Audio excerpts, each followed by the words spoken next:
Welcome to this video presentation here at Wimbledon Carriage Company.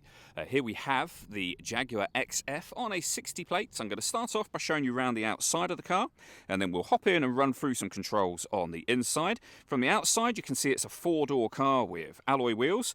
We're going to start off inside the boot area first of all. As we approach the back of the car, you can see we have reversing sensors. This car's also got a reversing camera, which I'll show you when we run through the controls. Plenty of boot space as well, and a 60/40 split folding rear seat, should you wish to increase this space even further, of course. Okay, so we're just going to work our way back around to the front of the car, and then we'll hop in and run through some controls on the inside of it from there. But now that we've done a full circle, you can see it's in fantastic condition the whole way round. Just briefly before we climb in, I think it's well worth seeing the interior from this exterior point of view. There's plenty to run through on the dashboard, so let's hop in and we'll do that right now. Okay, now that we're inside the car, we're going to start with the dials. Over on the left-hand side, we have the speedometer. We have the rev counter on the right-hand side. In the centre, you can see the total miles for this car. They are 49,273. We have the fuel gauge just beneath that, and at the top of that section, it will show you what gear this car is in. It's an automatic, so of course, we're in park at the moment.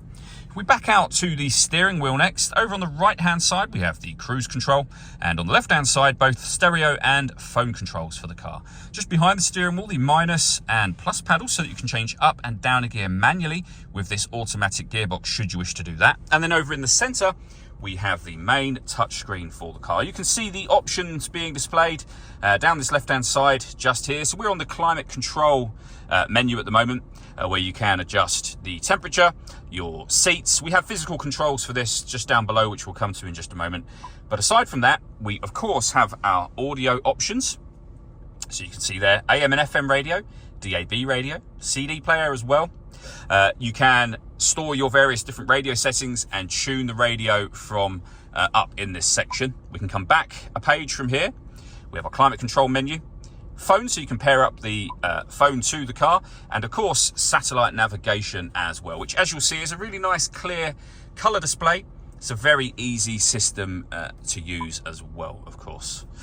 We've then got various different bits of vehicle information available to you there, so trip computer for example, and full color reversing camera that goes along with the parking sensors, of course, making it very easy to park this car.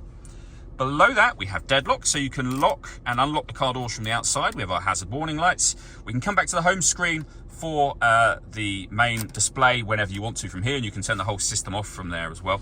We have our CD player. The main volume for the stereo is just here.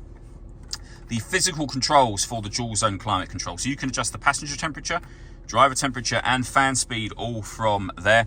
You can turn the system into auto, or you can override that yourself by making your own adjustments, as I've just done, and you see auto has now gone off. We have a heated rear screen, a proper heated front screen as well. We then have the dial, which is essentially your gear lever for the car. So you have reverse, neutral and drive all on there, and sport mode. When we stop the engine for this car, this will lower down, which I will show you in just a moment. We can change the driving setup of the car in various ways as well. So our traction control, for example, you can put the car in a kind of a track mode from here, and we have an electronic handbrake. As I say, when I stop the engine, which is done by pressing this button, this will lower down. And similarly, when you start the engine up, that will of course rise out of that section.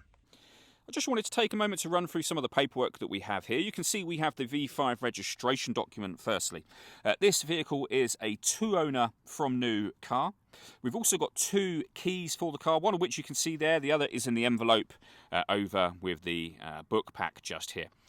So many services on this car that we've actually got two service books because we've run out of space on this book, but you can see here the first, second service, third, with all of the miles as you go through. And again, onto this next page.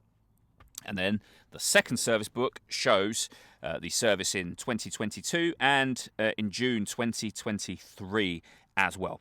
It's also worth noting that if this car or any car that we sell requires an MOT within the 6-month period at the point at which we sell it, we will also do that for you as well.